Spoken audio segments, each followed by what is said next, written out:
Is whey protein good for you?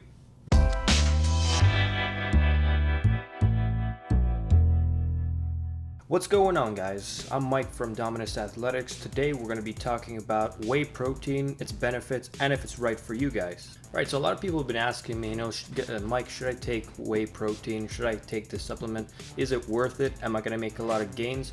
I know a lot of people are quick to jump on it. The short answer is no. You don't really need whey protein to make big gains.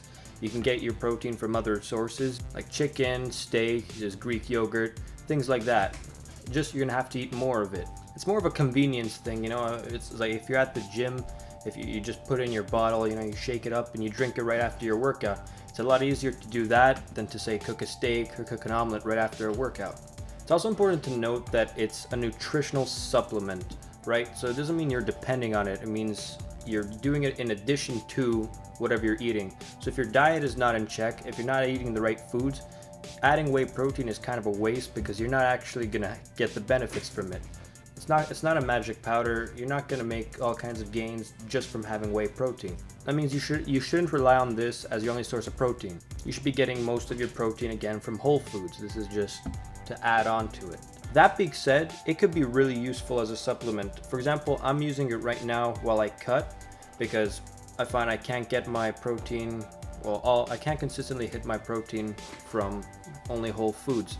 So I like the convenience of it. I like to get just 2-3 scoops a day and you can just get a lot of your protein from that. It's convenient, it's easy, it's quick. Now, what's the best protein? First of all, there's 3 types of protein. There's concentrate, isolate, and hydrolyzed. In short, concentrate is the cheapest, but that also means that it's got more lactose and more fillers, so you should avoid that one if you've got digestion issues. Now, even though it's less processed, this also means you might be getting a little less protein content than other ones like isolate or hydrolyte. Isolate is more processed. It goes through a lot of chemical treatment, but it's also a lot more pure than concentrate. Now, isolate protein is the purest form of protein, but that also means it's more expensive. Next, we have hydrolyzed, which is even more processed. This makes it really quick to digest and really easy, but it's also super expensive. There's also a couple of protein blends. Some companies, what they'll do is they'll mix isolate with concentrate and they'll sell it for a cheaper price. What that is the same. It's just isolate mixed with concentrate or any number of things. It just means they're blending 2 types together. What I'd recommend is the concentrate or the isolate. Hydrolyzed I find to be overhyped, and they really market it like it's this magic powder that'll make you super big and super lean.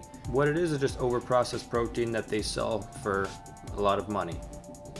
That's all it is. If you want pure protein, you're better off paying a little bit extra for the isolate. Quick note, you gotta be careful for the serving size because some companies will advertise that they have more protein per serving when in reality the scoop is just a little bit bigger. For example, you have company A that'll say they've got 20 grams of protein per serving, and you'll have company B who comes out and says, whoa, we've got 30 grams per serving, we're better, come buy our product. In reality, company B probably just increased the serving size to make it seem like you're getting more when in reality it's more or less the same thing. What can you expect from this? Guys, again, it's a nutritional supplement. You're not gonna make a bunch of gains super fast, and you're not gonna lose a bunch of fat super quickly like a lot of companies want you to believe. Simply put, if your diet's not in order, you're not gonna see that much progress or that much of a change. It'll feel like you just wasted your money. But there's a convenience aspect of it. It's easy to consume. If you're at the gym after workout, you just take a scoop or 2 of that and you're good to go. If you can afford it, it's a good supplement to have. If your diet's not in order or you think you can hold off for a bit, that's fine too.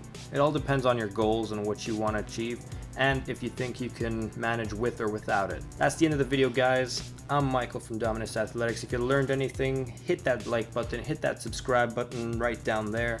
Also, if you want to follow us on Instagram, it's myself and Luigi posting. We post some high quality stuff.